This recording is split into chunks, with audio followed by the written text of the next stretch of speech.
ഈശ്വർ ചന്ദ്ര വിദ്യാസാഗർ ബ്രിട്ടീഷുകാർ നൽകിയ ഉന്നത പദവി ഉപയോഗപ്പെടുത്തി പെൺകുട്ടികളുടെ വിദ്യാഭ്യാസത്തിന് പ്രത്യേക പരിഗണന നൽകിക്കൊണ്ട് ഇന്ത്യയിലെ പല സംസ്ഥാനങ്ങളിലും അദ്ദേഹം ഒട്ടേറെ വിദ്യാലയങ്ങൾ സ്ഥാപിച്ചു.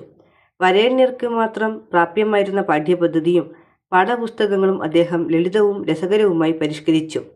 വിദ്യാഭ്യാസ വിദഗ്ധൻ, ചിന്തകൻ, എഴുത്തുകാരൻ, പരിഭാഷകൻ, പ്രഭാഷകൻ, സാമൂഹിക പ്രവർത്തകൻ എന്നിങ്ങനെ ബഹുമുഖ വ്യക്തിത്വമായതുകൊണ്ടാണ് അദ്ദേഹത്തിന് വിദ്യാസാഗർ എന്ന പട്ടം ചാർത്തിക്കിട്ടിയത്. ബാലവിവാഹത്തിനെതിരെയും ബഹുഭാര്യത്വത്തിനെതിരെയും വിധവാ വിവാഹത്തിനു വേണ്ടിയും അദ്ദേഹം നടത്തിയ പരിഷ്കരണ ശ്രമങ്ങളുടെ ഫലമായാണ് 1856 വിധവാ വിവാഹം നിയമാനുസൃതമാക്കിക്കൊണ്ട് ബ്രിട്ടീഷ് ഗവൺമെൻറ് ഉത്തരവിറക്കിയത്. ഇ.വി. രാമസ്വാമി നായ്ക്കർ ജാതി വ്യവസ്ഥയ്ക്കെതിരെ തീവ്ര നിലപാട് എടുത്തുകൊണ്ടാണ് ഇ.വി. രാമസ്വാമി പൊതുരംഗത്ത് പ്രവേശിച്ചത്.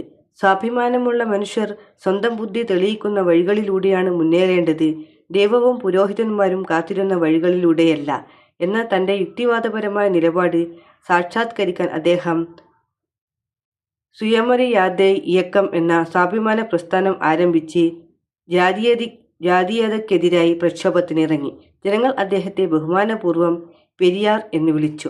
1919 ഇന്ത്യൻ നാഷണൽ കോൺഗ്രസിൽ ചേർന്ന അദ്ദേഹം 1925 കോൺഗ്രസ് വിട്ട് ജസ്റ്റിസ് പാർട്ടിയിൽ ചേർന്നു.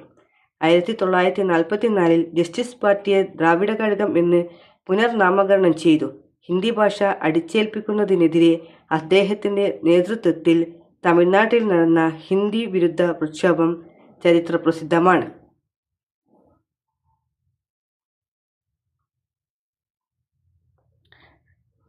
ശ്രീരാമകൃഷ്ണ പരമഹംസർ ഹൈന്ദവ, ക്രൈസ്തവ, ഇസ്ലാമിക ആശയങ്ങളെ സ്വന്തം ജീവിതത്തിൽ പകർത്തി എല്ലാ മതങ്ങളുടെയും അടിസ്ഥാന തത്വം ഒന്നാണെന്ന് തെളിയിച്ചുകൊണ്ട് ജാതീയവും മതപരവുമായ അസഹിഷ്ണുതയ്ക്കെതിരെ നിലപാടെടുത്ത മഹാനായിരുന്നു ശ്രീരാമകൃഷ്ണ പരമഹംസർ.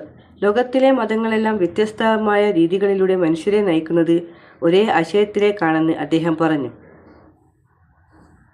സർവ്വചരാചരങ്ങളിലും ഈശ്വരൻ കുടികൊള്ളുന്നതിനാൽ എല്ലാത്തിനോടും ആദരവോടെ പെരുമാറണം എന്ന നിലപാടായിരുന്നു അദ്ദേഹത്തിന്. തൻ്റെ ജീവിത ദർശനങ്ങളെപ്പറ്റി ലേഖനങ്ങൾ എഴുതാനോ പുസ്തകങ്ങൾ പ്രസിദ്ധീകരിക്കാനോ പ്രസംഗിക്കാനോ അദ്ദേഹം തയ്യാറായിരുന്നില്ല. അദ്ദേഹത്തിൻ്റെ വാക്കുകൾ ശിഷ്യർ അതത് സമയം കുറിച്ചെടുത്തതാണ് രാമകൃഷ്ണ സാഹിത്യം. രാമകൃഷ്ണ ഹംസരുടെ ശിഷ്യനായിരുന്നു സ്വാമി വിവേകാനന്ദൻ. രാമകൃഷ്ണ പരമഹംസരുടെ ശിഷ്യനായിരുന്നു സ്വാമി വിവേകാനന്ദൻ.